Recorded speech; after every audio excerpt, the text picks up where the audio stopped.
So welcome everybody to the startup session for the Doctoral Career Pathways Conference. I'm going to go ahead and have our panelists introduce themselves. So let's go ahead and get started. Deb, can you get started with introducing yourself? Sure. All right, my name is Deborah Hemingway, and I am an alum. I have a PhD in biophysics that I earned in 2018. And I'm a serial entrepreneur, and I'm now the CEO of MDC, which is a medtech startup studio in Baltimore. So a little bit about my background. I guess I'm a true entrepreneur, if there is such a thing, and that I've always been engaged in entrepreneurship, even as a young child. You can picture a much younger, more bubbly version of myself selling cookies. So it started with selling cookies to my neighbors and friends. And then I moved into photography, and running a photography studio was my first, I guess, business, if you will, my first legal business. And as far as skill sets, you learn skill sets your whole life. In my early days, I learned how to make the customer happy and how to produce a product that people want. And that's something that, you don't have to have a PhD in engineering or in the hard sciences to do. But that is something you do have to think about is, why are people going to buy what you're selling? And they'll buy it if you solve a problem that people have. So a skill set that I learned early on was paying attention to the customer and just being really intent on listening and making something that was needed in the market. As far as networking in my early days, it was all about networking. And it still is, as I moved on. And I think as I matured and got more technical, so did my entrepreneurial endeavors. And now at MDC, I'm working on probably the most technical work I've done, because we're supporting a number of medtech startup companies in our startup studio, which is in Baltimore. So so that's a roundabout way of saying my background stems from both technical and non-technical entrepreneurial activities. And then getting my PhD, it was hard, right? You guys are all in it too. It's hard, especially if you get towards the end, you get tired, but just persevere, because persevering is another good skill set. Definitely with entrepreneurship and engaging in the startup world, you take a lot of risk, and you may or may not be successful in your endeavor. So taking risk, perseverance, and having a large appetite for engaging in risky behavior. All right, so that's my brief introduction that covers my background, skill sets, and networking. I'll pass it off to the next person now. All right, thanks, Deb. Okay, so Susmit, can you tell us about your background, how you got to where you are today, a little bit about the work that you do, the skills, maybe some good networking opportunities you've had throughout your career, and a little bit of advice? Sure. And sorry, I've been talking the entire day, so I'm losing my voice. So bear with me for a minute. So my name is Jasmines Panjwani. I got my PhD in engineering in 2011. I'm currently CEO of NextGenSTEM LLC. So we are a small consulting company. Most of our clients currently are federal government. And we also do some software development and some software products related to that. The skill set, so my personal skill set is I'm more towards risk and reliability engineering, resilience assessment, cybersecurity. So I'm more of a techie from that point of view. The networking opportunities that Maryland provides itself. So like back in the day when I always wanted to start my own company, even when I was a grad student, and Maryland actually, our school provides like a lot of different avenues for you guys to learn more about how to start a business.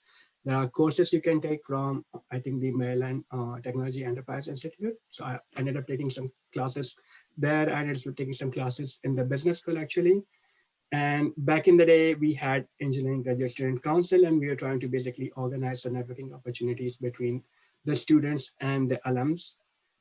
So UMD has fantastic networking opportunities and the events like this in which you can actually talk to the alums and talk to the other like-minded students. I think, did I cover everything, Veronica? Did I miss anything? I think you did a very good job. Thank you so much. We'll definitely have some more questions for you later. All right, so and our last panelist I think that we have right here is Alla. Go ahead for us. You can describe everything. Sure. Hi, my name is Alla McCoy.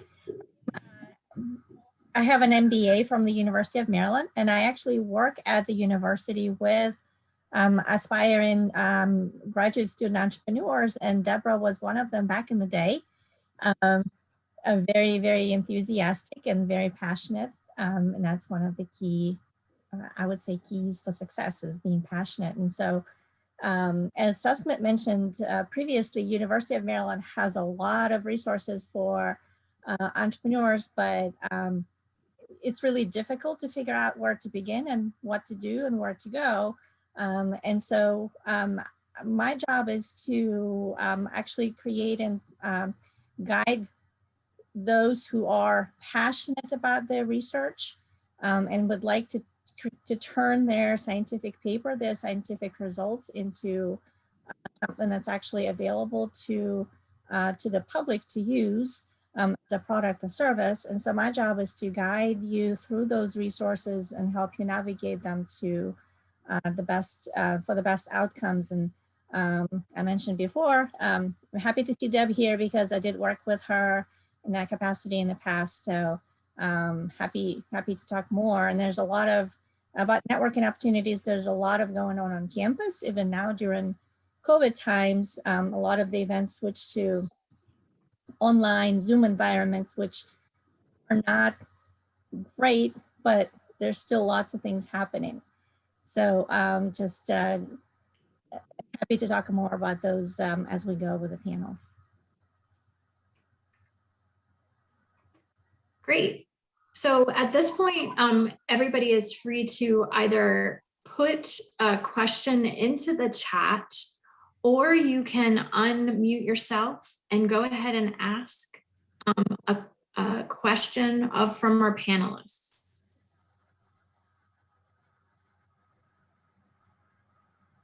I'm going to give it a second just to see if anybody wants to put anything in there, the chat. Okay, if not, I'm going to go ahead and ask some questions. So making the leap into a startup, you guys have each mentioned a few skill sets that you think are important, but what do you think is the most important criteria in deciding whether or not a startup is the right career choice for you? Is there a particular skill, or is there something that will allow you to know this is the right choice for you? You have to be a little bit crazy. All right. So I joke when I say that, but what I'm saying is that, you know, you have to be willing to take a big risk on something that statistically is not going to succeed. You know, and then basically you fight against all odds, and you have to get passionate about something and learn the insides and outs of it and sacrifice a lot. So you do a lot of self-sacrifice when you're going into a startup company. So by saying a little bit crazy, what I mean by that is you have to be willing to push the boundaries and think outside the box and get creative about how you're going to contribute to your startup and how involved in your startup you're going to be. Because if it were very easy to do a startup, we would have a lot more startups. But it's hard, but it's an incredible journey. And so I'd be happy to also talk with and connect with anyone after this who's interested in, or even now, and talk with anyone further who wants to start their own startup or join a startup too. So skill set, what do you need? You need to be crazy. So I can add one more thing to this. So if you are good at solving problems, right, no matter what you're doing in your field or in general. So like if you understand in general problems well, and if you can start to basically solve the problems, that will help you succeed in starting your own company, right? And most of you are already, I would say like 70% there. Like you guys are like good at, since you guys are already working on your PhD, I'm sure you guys are like good at actually identifying and coming up with a unique solution to a problem.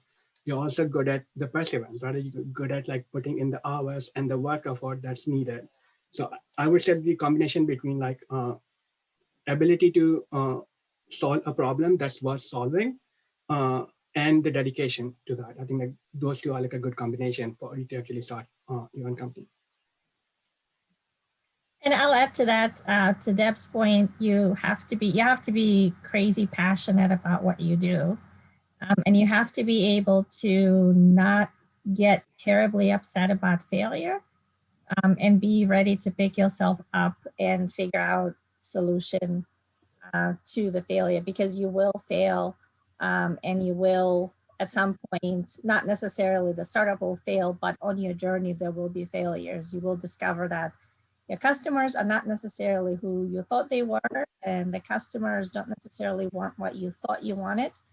And you have to be able to figure out how to pivot, and pivot in a way that you actually move forward and not spinning in place. That's important too. I totally agree that it will not turn out the way you think it will turn out, but it will turn out. So as long as you recognize when it's time to pivot, when it's time to go in a different direction, you'll eventually be successful. You just need to basically don't think of it failure as yes or no, like a kind of a thing, but like learn from it and see like how you can do better in future. Yeah, and to go on with that, if you're in a large company, you have an established product and you're just plugging along, then you will have a very safe, very nice job. But if you go to a startup, then you will experience the highs and lows. You have very, very high highs and lows once you are involved with a startup. And you pivot because you have to pivot to survive. So it is a lot of paying attention and listening to the customer and being agile. So a really good way to put it. So typically when I'm in these sessions, I'll ask about the typical day. And for this particular session, that would be kind of unique, I'm sure, because there are unexpected things when you're kind of creating your startup. Maybe you guys can share some things that when you are creating a startup that you wouldn't necessarily think of that you'll encounter. Well, when you start a new company and you basically are the person, mopping floors, making coffee, and also presenting to investors, and you're a salesman and you are a scientist. So you are everything in between until you have enough funding to actually hire other people to do those things. So my husband and I had a restaurant in downtown DC, and I remember myself running around DC looking for a store that would sell a toilet plunger because our toilet clogged and we didn't have a plunger. So you will have to do those things. You'll have to, change the light bulbs. And so a typical life of an entrepreneur starts very early in the morning, ends very late at night, and you will do everything. Yeah, right, Deborah? Oh yeah.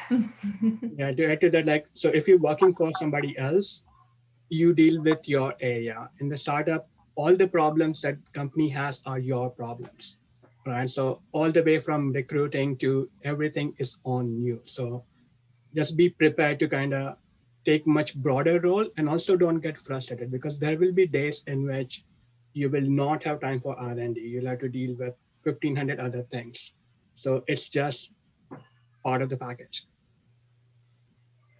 Yeah, and when you're at the university, you're like, oh, where do I go to turn my HR forms in? You go to that department, and then you go to this department register. Okay, well, at a startup, there is none of that. You are the HR department, you are the billing and purchasing. You are the technical department and the grant writer and everything else. So It's being able to wear a lot of hats and to juggle a lot of balls and to work on a lot of tasks at the same time.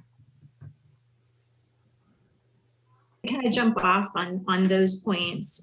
What do you find is the most rewarding part of the startup, and then the least rewarding? So being able to create something new, right, which can actually solve a problem that's worth solving. That's, at least like from my point of view, is the most rewarding part of the startup, right? And you can basically put a number like, I did this, my company did this, right? So that's the most rewarding feeling. Not sure. So there are days in which you would think like, what did I get myself into, right? But there hasn't been a single day in which I thought I would rather do something else. I would rather have this problem in front of me as opposed to like do something else. When I work with PhD students, researchers on, guiding them on the path to startup, what's the most rewarding is to see seeing that very early basic research that was done in a university in a lab turn into something tangible that people can use and derive value from. Be it, a therapeutic that helps cure diseases, or be it a consumer product that people enjoy, but anything basically that can go from science and into something that people can use. And also watching people grow from, especially at the university where we have a lot of brilliant researchers, watching people grow from a pure researcher into an entrepreneur and learning along the way. That's really rewarding too. Yes, and the obvious answer is when you actually make money. That too, yes. It helps. Okay, great. We do have a question in the chat. How do you go about developing capital or seeking funding for your startup? Yeah, I'll take this one. So there is a typical path that people tend to follow. And the very first place to get capital is yourself, basically yourself and your network. These are going to be really early people who take a risk on your idea and give you basically a little bit of money to get started. Like, how much money do you need to like get this thing off the ground? So that's the first place to look, is in your network and for resources. At MDC, where we are, we start at the idea phase, so very, very early. And we put together a funding strategy. And the first thing that we like to do is pursue non-dilutive funding, because if people give you money to start your company, then you give them a little piece of your company. So basically they're going to be a part owner of your company. But if you get non-dilutive funding, that means that you're getting a grant and then you're not giving up a piece of your company. You're keeping all your company to yourself, and you're getting a little bit of money to try a new product out. So we really like non-dilutive funding opportunities. And in the hard sciences, there's a lot of those in the state and federal level. And then basically, so you have to do what's called friends and family. That's usually first, and then grants if you can. And then you get ready for angel investors. And then you move on to venture capital, ultimately private equity, and then ultimately an IPO. So getting to where you're ready for angel investing, it's a lot. It takes a lot to get there. And the question is always, how do you get that first grant? How do you get that first couple tens of thousands of dollars, to really launch your business? So that is a real problem. That's a real thing. And there is no easy or magic response to that. So another lesser known path is that if you can try to bootstrap a company, right? If you can basically like start offering services which will get some capital flowing in your company and leverage that to basically invest in R&D that you want to work on, right? Maybe you start with some consulting services and then basically use the capital from that to basically advance different products. Like I call it the Wright brother model, right? So the Wright brothers started the first product was not like an airplane, right? They had a bicycle shop and they basically used the money that they made from that to basically start their experiments to build an actual airplane. So if you can do that, that's a path.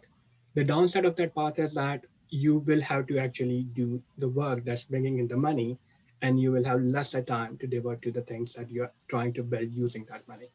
But that's also like another avenue in which you won't be tied to a specific investor in that case.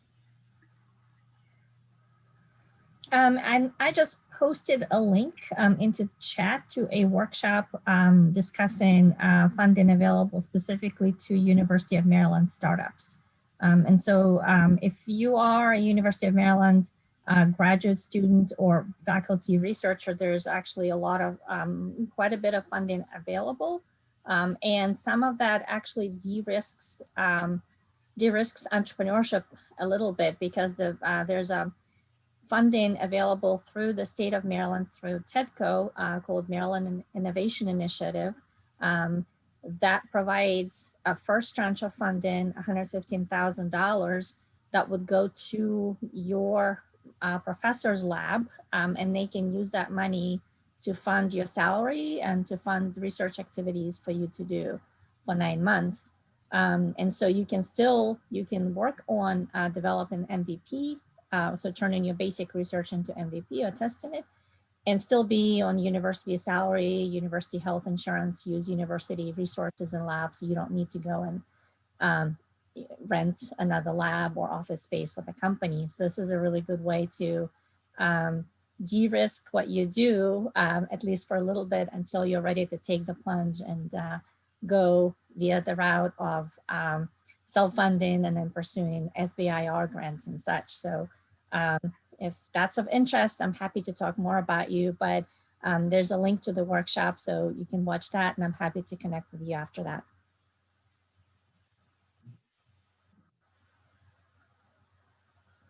Thank you so much. I think we have a student that would like to ask a question. Go ahead, Azim. I thank you very much for sharing your experiences and journeys with us. I have a question about like, what was the starting point for us that you decided that you're ready to actually take the first step and start your startup? I'm guessing as a PhD, you had an idea, and I'm thinking, do you need a crew that you have to like gather to rely on when you wanna start a startup and this kind of stuff? The question is, when's the right time to start the startup? Yes. So I will say you will never feel ready, right? You'll never feel ready. If you wait until you feel like you're ready to start up, you won't start, because when you jump into a startup, you're literally jumping off a cliff. So, you just have to jump in at some point. As to when to jump in, like full time, probably after you finish your degree, coming from someone who did not wait till I finished to engage in entrepreneurship. So it does get a little messy if you do try to work on a startup while you're working on your dissertation. It's probably better if you wait till you finish your PhD. I did not, so yeah, you just, find your own path. But anyway, to jump in, basically you have to identify what is sometimes called a hair on fire problem. And what that means is that you have identified a product market fit. Basically, you have a product or solution to a problem that is a major pain point to your customer. So basically, you know who your customer is, and they have a problem that they desperately want to solve, and you have a solution to that problem. So that's how you know you should, jump in and pursue it if you can do that. And then if you have like the time and support and resources to dedicate, to your startup after hours. I hope that answers your question. Okay. Thank you. And Maryland has like lots of great resources that you can leverage, even if you don't want to immediately start, right? You can basically, I think like at this back in the day, we used to have the business plan competition, right? So like we had entered like that one. we basically like went and talked to different faculty members. We went and talked to the resources from MTech, right? So there are lots of resources that are available that will put you in the mindset that this is what you want to do after you graduate, even though your primary focus is your dissertation. You can still try to take advantage of those resources while you're still in the grad school. So Smith, to follow up on that, what did you feel was the most helpful resource for you as you were getting started, since there's so many? So I think, again, it's a combination of things. I wish I could like point to a single thing, but the classes that like I took at the Maryland I don't remember the exact acronym of it, like MTech. MTech? Yeah, that was really helpful. Actually developing, entering the business plan competition was a learning experience, because at that point in time, you are thinking more than what you're trying to do, right? You're not thinking just a product, but you're thinking about what would be the market, where will the money come from? So you're thinking like in much broader manner. I also ended up taking some classes in business school. So it was a series of things, and the more people you talk to, right, they would be supportive of what you're trying to do. So it's not that you are alone with a brilliant idea. It's a bigger world out there that you can basically like leverage. And again, the idea that you have at that point in time may evolve, or maybe that necessarily is not the best idea that will generate like a viable product. But the experience that you'll gain by participating in this workshops or classes will actually help you with something else in the future. All right, and I'll piggyback on that, talking about workshops and classes. There were two things that helped me. The number one thing that helped me, I'm not just saying that because she was here, is here, it's Alla. So Alla was my go-to person when I was trying to start a technical startup in my last company. And just her wealth of knowledge is incredible. And also Alla is just an incredibly wonderful person to work with. And she will encourage you and point you in the right direction. And as proof of all this that I'm saying, she's already put in 2 phenomenal resources in our chat. So really meeting great people who will help you out along the way. I mean, that goes back to networking like we've been talking about all along. If you guys want to network with someone really amazing, right here, looking at you, Alla. So yeah, so that's great. Something else that I would say the number 2 thing that helped me out was going through the I-Corps program. So the National Science Foundation has an I-Corps program that is meant for people coming out of academia to commercialize technology developed in academia. And going through that is excellent because you not only get to look at your research from a business perspective, but you also meet other entrepreneurs who are also going through it as well. And I still am in touch with some of the entrepreneurs who I went through the I-Corps program with. We're still in touch to this day. And one of them is running a $100 million business in Baltimore right now. So it's really nice to stay connected with those people as well. So good resources. You guys are all right here. Talk to Alla and go to the National Science Foundation I-Corps program. Yeah, thank you so much, Deb, for your very kind words. I posted a few of the resources. So one, startupguide.umd.edu. So I worked with MTech and with Dingman Center for Entrepreneurship on putting together a guide that threads together resources across all these different organizations on campus, so that if you are because if you're a student, it's kind of hard to figure out, there's all these events, all these resources, where do I go and why, and how do I start? And so we all got together and put together this guide that doesn't have the logo soup that says Dingman Young Ventures MTech, but instead has start with this program, move to next step, that next step, and next step. And so that's the startup guide. It has links to different programs and such, and kind of suggested path. It's going to be different for many of you, but that's sort of a suggested path to those resources. And so I also posted a link to workshops that we also do together with MTech and the Dingman Center. As you notice, we now do work together well because putting resources together makes everybody richer and ultimately benefits the students and the faculty. And if you click on that link now, the schedule ends in April, but I will be updating it today, Monday, with May workshops. And as a side effect, I guess the good side effect of COVID, we started doing these workshops virtually and recorded them. And so we now also have a library of these workshops on YouTube. It's called Startup UMD YouTube channel. I will post a link to that as well. And there is a playlist that talks about how to create a company. So you can go subscribe, look at the playlist, and there's just a wealth of knowledge just there. So thank you, Deborah, for your very kind words, but it is difficult to figure out what to do and where to go, but there's hope there.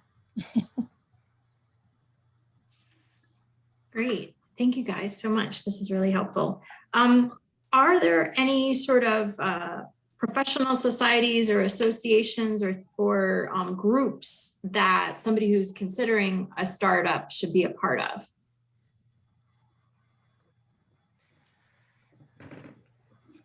Well, you need to get connected in with the industry that you're trying to help. Wherever the problem is you're trying to solve, you need to connect with those people, because you really do need an ear on the ground, and you really do need to be connected with your customer. But then as far as, so that's on the business side, but on the entrepreneurial side, like getting started, we have a list at NBC of like 20 books that we recommend people read. But beyond that, you don't need an MBA. You can have what we call a street MBA, which is when you teach yourself what you need as you go along. And Alla's really just posted some fantastic resources in the link, so I would start there as far as getting connected, maybe entrepreneur, alumni groups, and things like that. I don't know, what else do you guys think? Oh, you're still on mute. I'm about to post another link. So there is a alumni entrepreneur group that was recently launched, Terrapin Entrepreneur Network, or TEN. So I would recommend checking that out and connecting with people there. It's a good way to get connected to entrepreneurial alumni. And also the Alumni Association has a networking tool on their website as well, where you can get connected to, like Deborah said, to experts within the industry where your startup is. Reach out, and you'll be surprised how many people are actually willing to talk to you, especially if you mention a connection to the university. Reach out and ask questions. Great. So one time I went to a presentation, and the founder of Motorola was there, and he said when he was forming his company, the most important thing was his accounting skills, and that was something that he had to learn. As you were forming your organizations, was there something that you had to become an expert in that was not part of your field that you could tell us a little bit more about?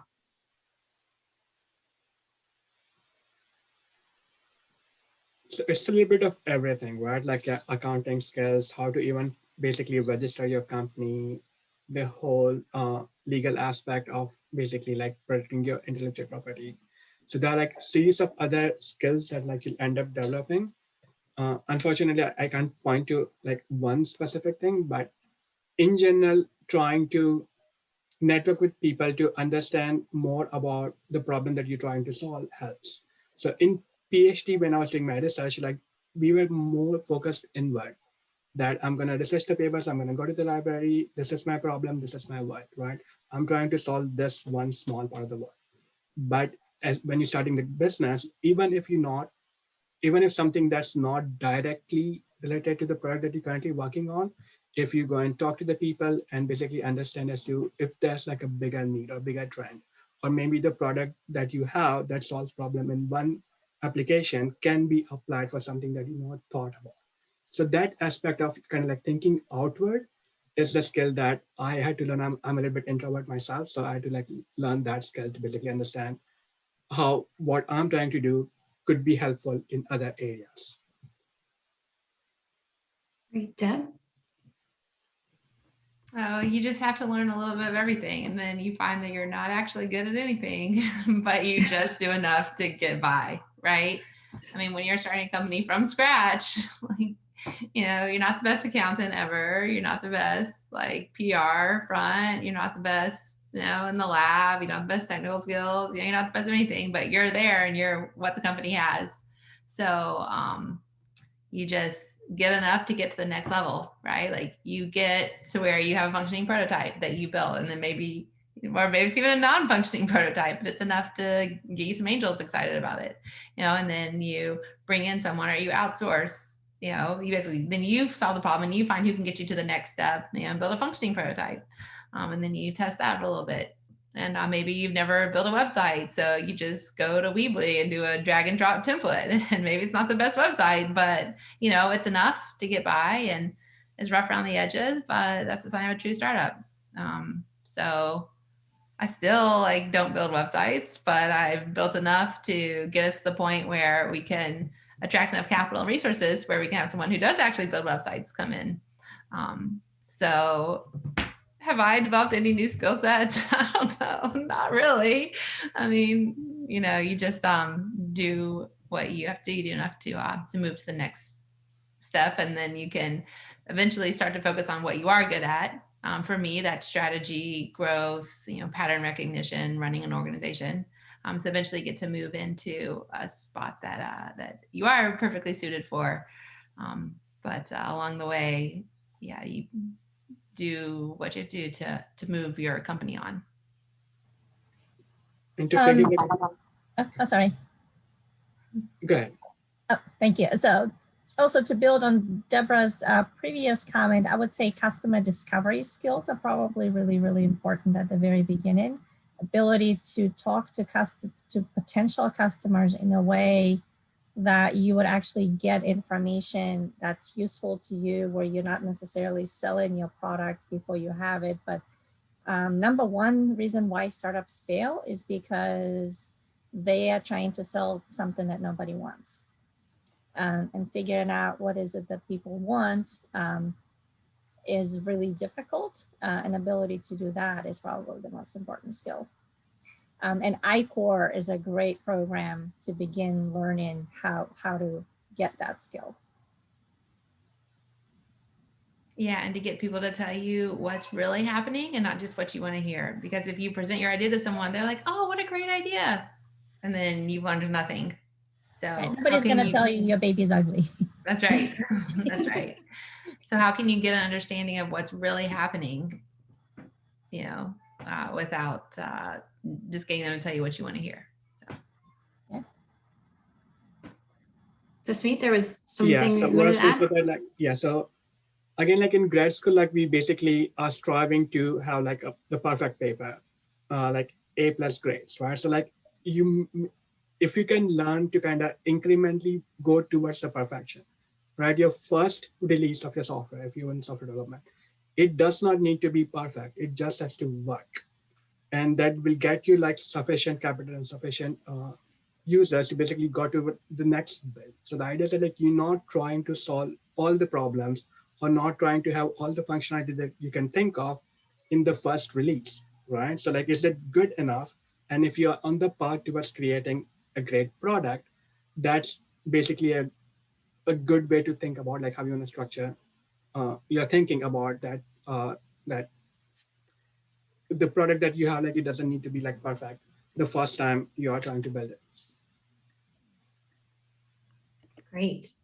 So we have probably time for maybe one more question. I also wanted to note, I'm putting in the chat box the session evaluation, as well as the UMD DocNet information. So definitely try to network with those folks that are on UMD DocNet. That's a really helpful resource to talk with other people. So my last question is basically, is there anything that we haven't chatted about today that you think is really helpful for students who are thinking about doing a startup, and any bits of advice you have?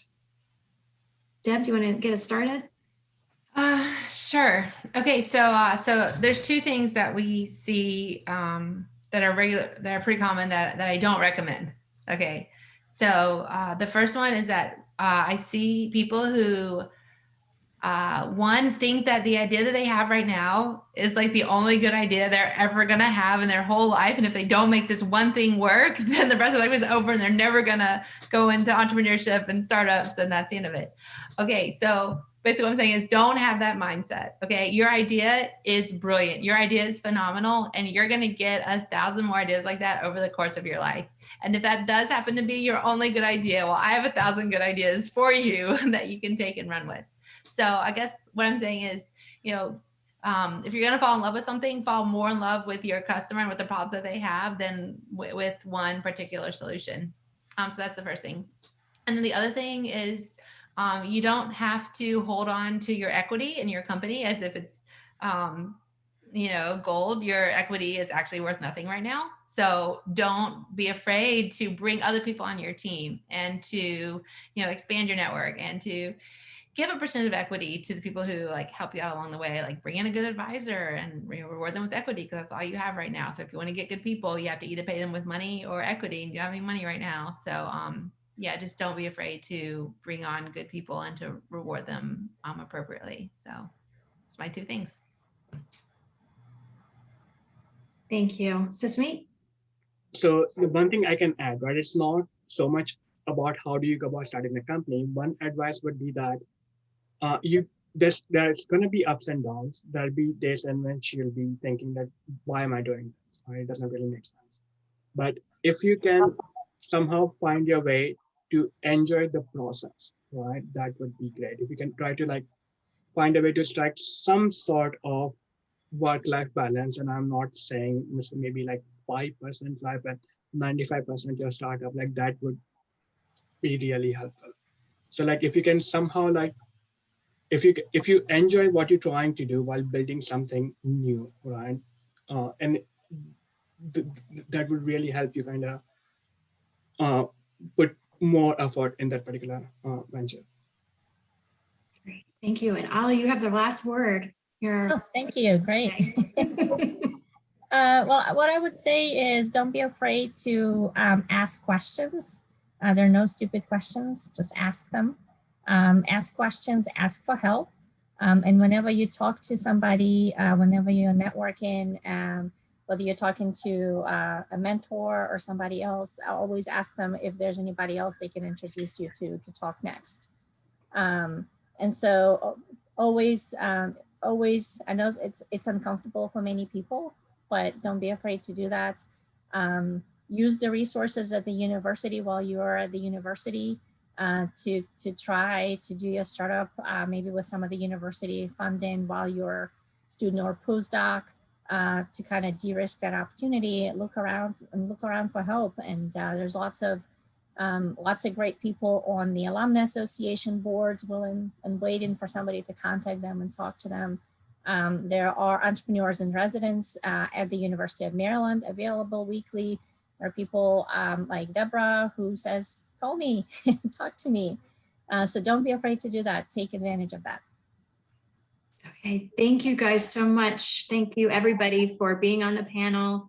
It was really very helpful. I'm gonna do my little reactions and give you guys a round of applause. It was really informative. So thank you guys so much for participating in the panel. All right, great. Thank you.